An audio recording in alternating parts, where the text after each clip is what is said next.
Bonjour tout le monde. Comme on dit, chose promise, chose due. Je vous ai promis un récapitulatif concernant l'accord du participe passé employé avec l'auxiliaire être et avoir. D'accord? Donc c'est vrai, c'est une leçon qui revient chaque année, mais malgré cela, les élèves continuent quand même à commettre énormément d'erreurs là-dessus, que ce soit lors des productions écrites ou bien quand il s'agit d'un exercice de langue qu'on donne dans un DS ou bien dans une éval. Donc, ce qui fait que je vous ai donné des devoirs à faire, justement pour essayer de réactiver ça et essayer de cibler ces lacunes-là. Alors, tout d'abord, je voudrais commencer par rappeler ce que c'est qu'un participe passé. Eh bien, tout simplement, un participe passé, c'est la deuxième partie, le deuxième élément d'un temps composé.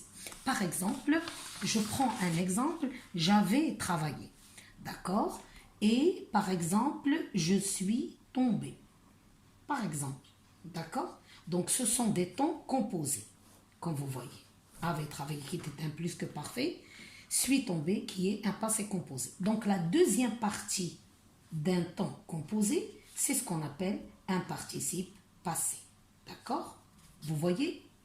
Alors, ce participe passé, soit il est employé avec l'auxiliaire avoir, soit il est employé avec l'auxiliaire être. D'accord? Alors, la question qui se pose, quand est-ce qu'il y a accord, quand est-ce qu'il n'y a pas accord, et quand il y a accord, avec quel élément de la phrase cet accord s'effectue, et quand il n'y a pas accord, est-ce qu'il n'y a pas possibilité, dans certains cas, d'accorder en respectant, bien sûr, la règle orthographique.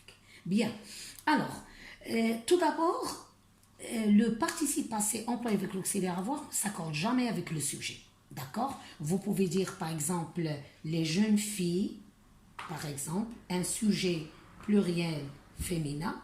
Les jeunes filles ont travaillé. Donc, comme vous voyez, le participe passé reste invariable. D'accord? Parce qu'il ne s'accorde jamais avec le sujet. D'accord? Donc, par contre, si on a un auxiliaire être, par exemple, les jeunes filles, par exemple, sont tombées, alors là, si vous avez remarqué, il y a accord avec ce sujet-là. Pourquoi? Parce que là, il s'agit de l'auxiliaire être. Donc, avec l'auxiliaire avoir, le participe passé employé avec l'auxiliaire avoir ne s'accorde jamais avec le sujet. Par contre, quand il est employé avec l'auxiliaire être, s'accorde en genre et en nombre avec le sujet. Voyez bien la marque du genre et la marque du nombre. D'accord? Bien. Alors, donc, pour l'auxiliaire être, on ne va pas s'attarder là-dessus. Donc, il y a toujours accord en genre et en nombre avec le sujet, quel que soit le sujet. Donc, il s'accorde, le participe passé s'accorde avec ce sujet-là. D'accord? Même quand le sujet est un pronom personnel, par exemple, je ne sais pas, nous, ou bien vous, ou bien il, etc., etc. D'accord? Donc, on va plus parler du participe passé employé avec être, mais on va plutôt s'attarder et s'intéresser au participe passé employé avec l'auxiliaire avoir. Donc, c'est vrai que le participe passé employé avec avoir ne s'accorde jamais avec le sujet, mais il s'accorde avec un autre élément de la phrase, d'accord? Et bien sûr, dans un cas précis, d'accord? Alors, je dis par exemple, les élèves, par exemple, ont écrit la leçon. Ont écrit la leçon. Donc, comme vous voyez, j'ai un participe passé, le voilà, employé avec l'auxiliaire avoir, donc il n'y a pas accord avec le sujet, qui est ici un masculin pluriel. D'accord? Mais, donc, si je prends la même phrase et j'essaye de pronominaliser un élément de la phrase, cet élément, il n'est autre que le complément d'objet direct. D'accord? Donc, supposons que ce complément d'objet direct, je vais le pronominaliser, je vais le déplacer en utilisant tout simplement un pronom. Donc, je vais dire, les élèves l'ont écrite. D'accord? L'ont écrite. Alors, regardez, que remarquez-vous? Alors, vous remarquez que là, on n'avait pas un accord. D'accord? Il n'y a aucun accord, aucune marque d'accord sur le participe passé. Par contre, là, on a la marque du féminin singulier. Alors, avec quel élément, d'accord, ce participe passé est-il accordé dans cette phrase? Eh bien, tout simplement avec ce COD-là qui est placé maintenant avant le verbe. D'accord? Autrement dit, la règle d'orthographe, qu'est-ce qu'elle dit? Elle dit que quand un participe passé employé avec l'auxiliaire avoir, d'accord, dans une phrase où un COD est placé après le verbe, comme dans ce cas-là, d'accord, il n'y a pas d'accord avec ce COD. Comme vous voyez, on écrit la leçon, il n'y a aucune marque d'accord. Par contre, il suffit de pronominaliser ce COD, c'est-à-dire le placer avant le verbe, d'accord? Il y a automatiquement accord en genre et en nombre avec ce COD. Et on peut varier les COD, par exemple les leçons, je vais dire les élèves les ont écrites, je vais mettre ES, donc par exemple les ont écrites, je vais mettre ES, d'accord? Les devoirs, les élèves, par exemple, les ont fait, en parlant des devoirs, d'accord? La marque du masculin pluriel, parce qu'on parle des devoirs, d'accord? Donc, si on veut conclure avec une règle orthographique, c'est que le participe passé employé avec l'auxiliaire avoir, d'accord, le participe passé, le voilà, employé avec l'auxiliaire avoir, ne s'accorde jamais avec le sujet, mais il s'accorde avec le complément d'objet direct quand ce complément d'objet direct est placé avant le verbe. S'il est placé après, il n'y a pas d'accord. Placé avant, il y a accord. Alors, quels sont les compléments d'objet direct ou les pronoms qui sont compléments d'objet direct et qui demandent bien sûr l'accord avec le participe passé? Donc, on a la série des pronoms personnels COD. Le, la, les et l'apostrophe. D'accord? Et on a aussi le pronom relatif que. D'accord? Par exemple, la leçon, je vais dire, la leçon que les élèves ont écrite. La leçon que les élèves ont écrite. D'accord? Pourquoi? Parce que, pronom relatif, d'accord? Et je vous rappelle qu'on a déjà vu la subordonnée relative et je vous ai dit que pour distinguer entre une relative et une conjonctive, c'est que la relative complète le sens d'un nom. Donc automatiquement là, c'est un pronom relatif. Donc le pronom relatif que est toujours COD. Donc ça, ce sont les pronoms COD. Alors, ces pronoms COD, pourquoi on parle de ces pronoms-là? Parce que ce sont les pronoms qui peuvent être placés avant un participe passé et bien sûr qui vont demander ou exiger l'accord avec ce participe-là. D'accord? Bien sûr, en genre et en nombre. Alors, à côté de ça, on a aussi d'autres pronoms qui sont le pronom nous et vous. D'accord? Mais il faut faire attention avec cette série-là de pronoms. D'accord? Nous, vous, te aussi, d'accord? Et me. D'accord? Pourquoi? Parce que ces pronoms-là, dans certaines phrases, ils peuvent être des COI. Alors, le participe passé employé avec l'auxiliaire avoir ne s'accorde jamais avec le COI, mais avec le COD. Donc, je souligne ça et je le répète encore une fois. Il ne s'accorde avec aucun autre élément de la phrase à part le COD. Le COI, non. Alors, comment distinguer entre ces pronoms COD et les pronoms COI? D'accord? Par exemple, quand tu dis, par exemple, tu nous salues. Tu nous salues. Alors, nous, ici, par exemple, on a une question. Est-ce que c'est un COD? Est-ce que c'est un COI? C'est très simple. Je dis tu salues qui? Ça veut dire nous. Donc, puisqu'on dit tu salues qui? Donc, c'est nous. Ici, c'est un COD. La même chose, je peux le dire pour vous, pour te, pour me. D'accord? Alors, Mais quand je dis par exemple, tu nous donnes par exemple un bonbon, alors là je dis, tu donnes à qui? À nous. Donc à qui? Donc là, c'est un COI. Donc, quand c'est un COI, je répète, quand c'est un COI, il n'y a pas d'accord avec le COI. L'accord, il est uniquement avec le COD. Donc, c'est très simple de faire la différence entre ces pronoms-là, qui sont tantôt employés comme des COD, tantôt comme des COI. Il suffit de poser la question.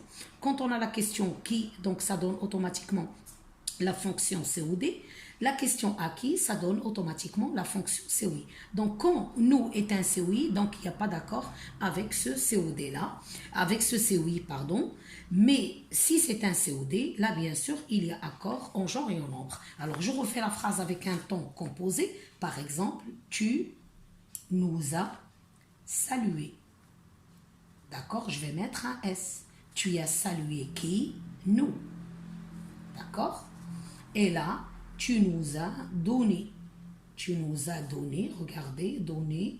Donc, il n'y a aucune marque d'accord. Tu nous as donné un bonbon. D'accord? Donc, là, regarde. Là, c'est un COI.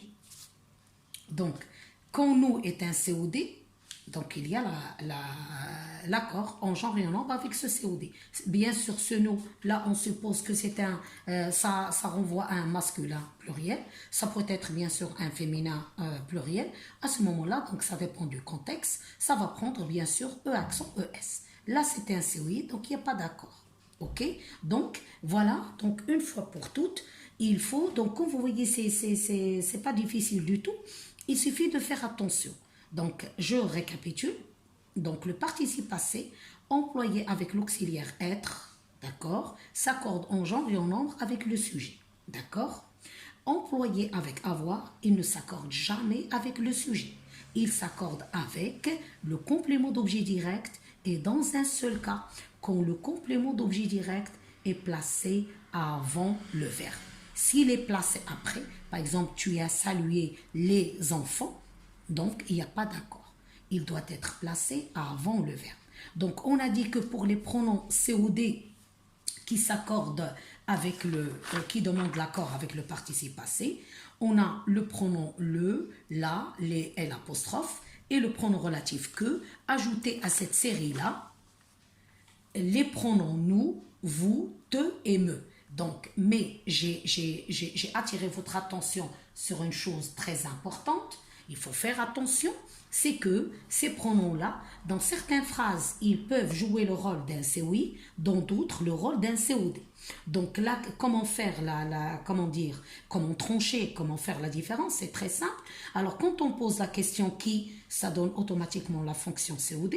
Quand on pose la question à qui, ça donne automatiquement la fonction COI.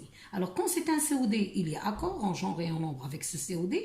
Quand il y a un COI, là, on ne parle même pas d'accord. Ok? Donc, je vous donnerai après une récapitulation sous forme d'une synthèse schématisée, bien sûr.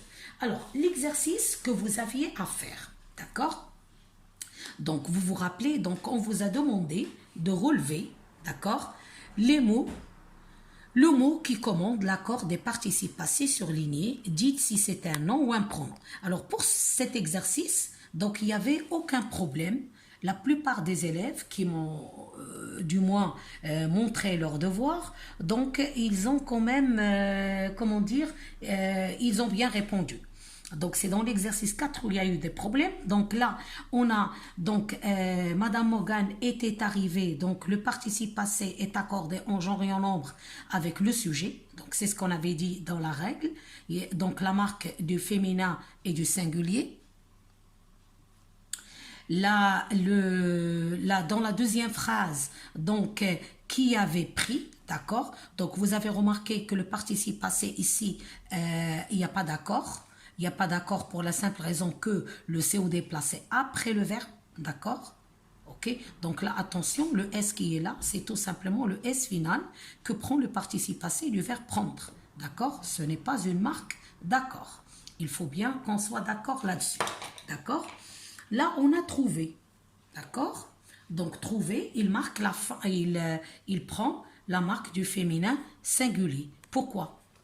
La question est simple, parce que le participe passé, le COD, pardon, il est placé avant le verbe. L apostrophe. D'accord? Donc, vous avez dans la phrase, on l'avait trouvé un peu étrange. D'accord? En parlant bien sûr de la retraite ou de la retraite de cette dame-là. Donc, vous avez la marque du féminin singulier. D'accord? Alors, ensuite, on l'avait baptisée, la sorcière, en parlant de Madame Morgan. Donc, ça s'accorde en genre et en nombre avec L apostrophe qui renvoie à un féminin singulier, la marque du féminin singulier. D'accord? Ensuite, quand on avait fini par la trouver plutôt sympathique, donc le COD est placé après, d'accord? Trouver qui? Madame Morgan. Donc le COD est placé après, là, dans cette construction de phrase. Donc il n'y a pas d'accord. Comme vous l'avez remarqué, fini un I. D'accord? Donc, le surnom lui était resté, donc il n'y a pas d'accord parce que ce qui était placé avant, c'est un pronom COI et non pas COD. Donc, il n'y a aucune marque d'accord. Alors là, on a encore, alors qu'il s'était mis à grandir. Donc, qu'est-ce qu'on a là? Donc, on a un participe passé employé avec être. Donc, on n'a pas de marque d'accord qui est apparente. Pourquoi? Parce que le sujet est masculin. Et déjà, le participe passé du verbe mettre se termine avec un S. Donc, c'est pour cela que ça reste invariable.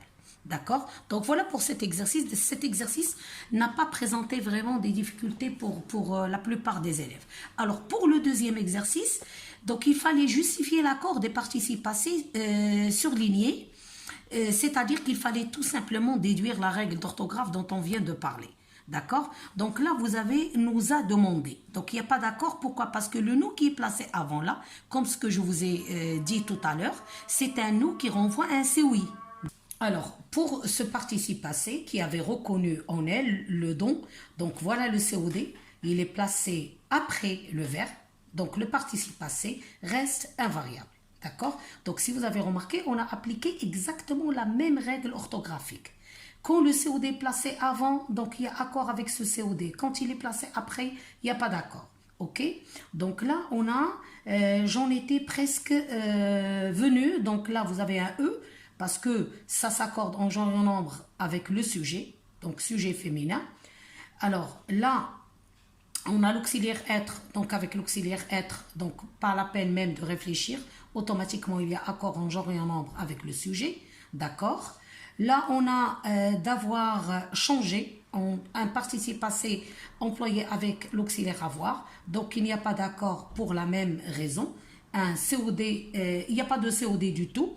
D'accord, d'avoir changé de pays, de quoi, donc c'est un COI, donc on ne peut pas accorder avec un COI comme on a dit. Et on a ici, je fus presque surprise, participe passé employé avec l'auxiliaire être, le voilà, conjugué au passé simple ici, automatiquement accord en genre et en nombre avec le sujet. D'accord? Donc, pour récapituler la synthèse, donc si vous avez remarqué, un participe passé employé avec l'auxiliaire avoir. Alors, le COD, avec un COD, donc il s'accorde avec un COD. Alors, si ce COD est placé après le verbe, le participe passé reste invariable. Donc, il n'y a pas d'accord. Exemple, les élèves ont écrit la leçon. Donc, voilà, le COD, il est placé après. Donc, vous avez remarqué que écrit, le participe passé, il ne porte aucune marque d'accord. Par contre, quand le COD est placé avant le verbe, le participe passé s'accorde en genre et en nombre, je souligne, avec ce COD. Exemple, les élèves l'ont écrite avec un E, COD et l'apostrophe placé avant le verbe.